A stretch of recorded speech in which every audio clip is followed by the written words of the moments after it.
What are some common life experiences you don't have?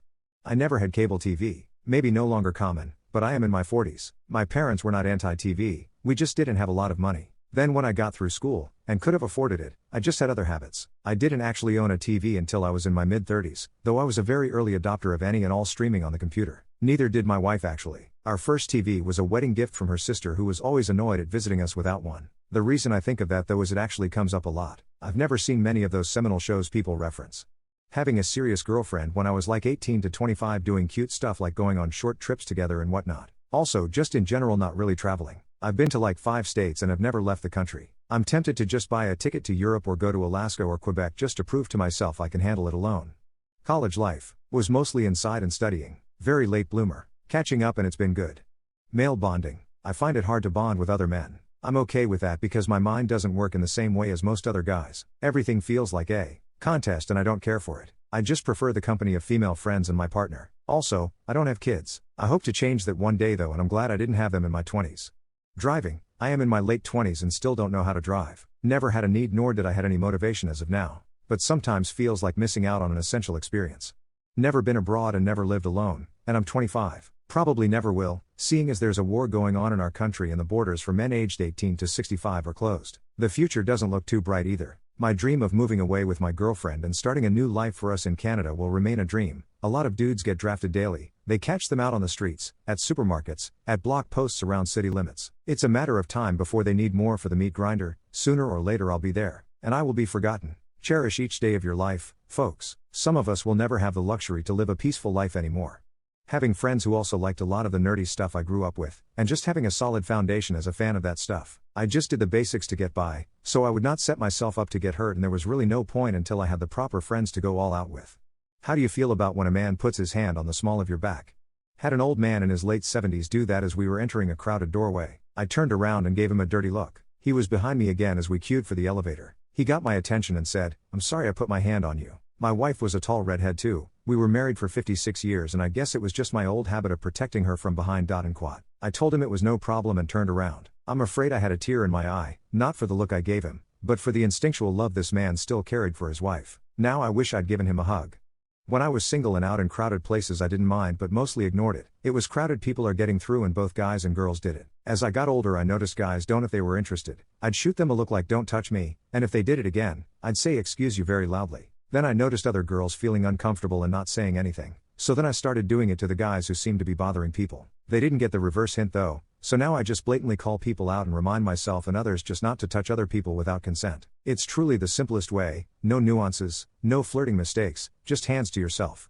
Okay, very interesting. I do this from time to time and had no idea it was a negative. I have done it to keep someone from stepping off the curb backwards. I have done it in a crowd to prevent brushing up against someone's. I have done it because they were unaware they were in someone's way, and I do it to wife, sister, daughters if I am ushering through some crowded space. For context, I hold doors for women, well really everyone, but I do double my effort for women and I will call you ma'am if you fall between the age of 5 to 105. I recently found out those are both considered risque now. Thoughts?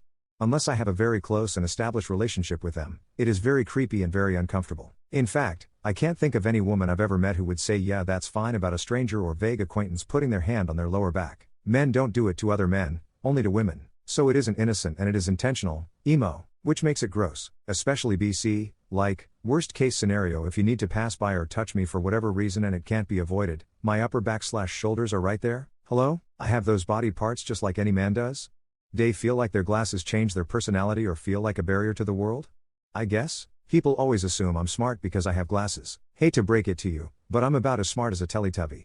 All I can say is that glasses help my ailing eyes see the world. I am very thankful for that. They make me feel like I'm in a bubble. I don't like it. I take mine off as much as I can, especially when I'm eating, feels claustrophobic with them on.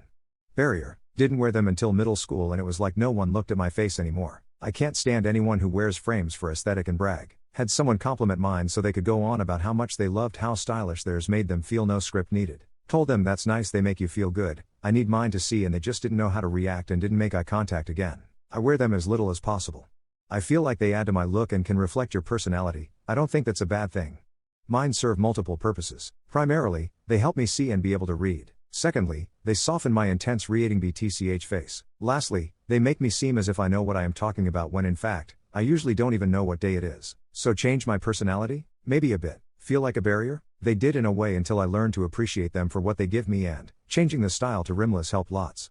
They feel sore in their groin/thigh area having? Edit, meant after having. Assuming you're on the receiving end, do you feel like your legs are being stretched too wide? Also possibly muscle soreness from squeezing those muscles that you don't normally use. Try paying attention to how hard you're using those muscles, and maybe relaxing them to see if that reduces the pain. If that fixes it, you can either be mindful of that muscle tension, or exercise to strengthen those muscles. What was your experience with abortion like?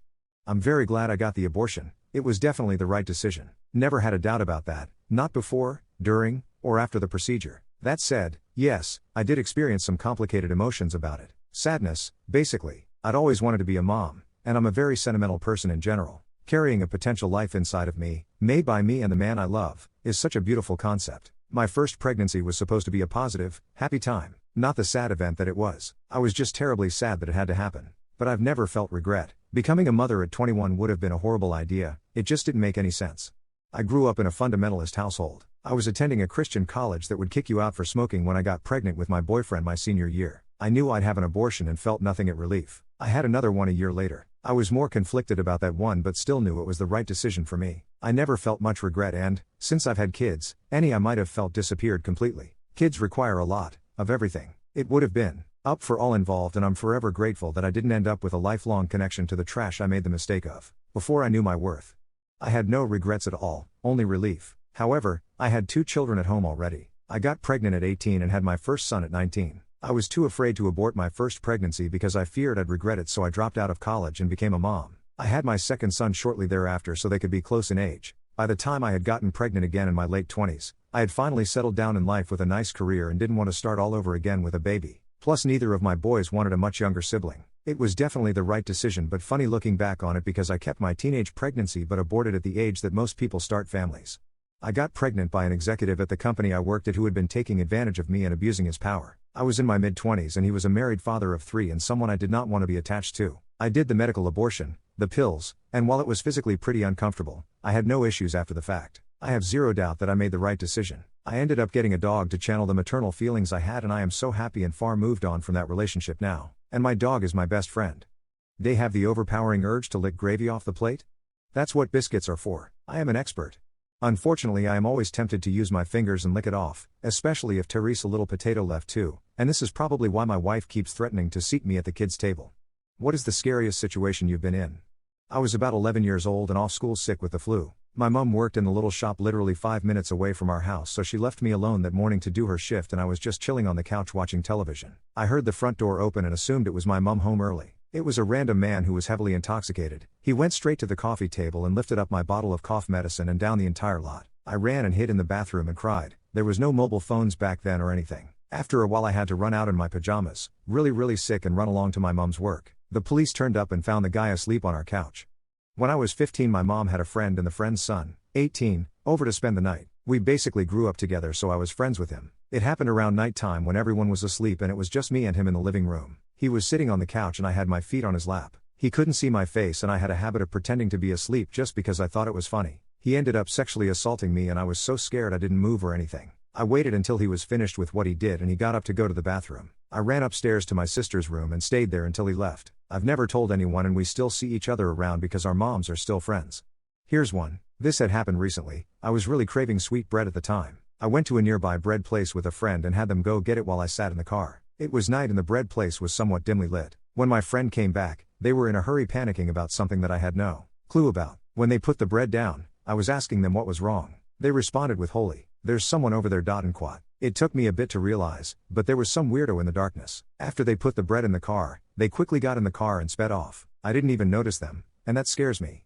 A partner I was with knew that I was at the end of my rope and ready to leave him. He kept me in his room. I wasn't allowed to use my phone, wasn't allowed to eat, couldn't use the bathroom or shower unless he went in with me to make sure I wouldn't escape. After the third day and he couldn't give another excuse to miss work, I was able to leave. Took me several hours to get to the nearest airport and I slept there for 2 days because of the nor'easter had cancelled all flights. The whole ordeal was 5 days, but it felt like a month.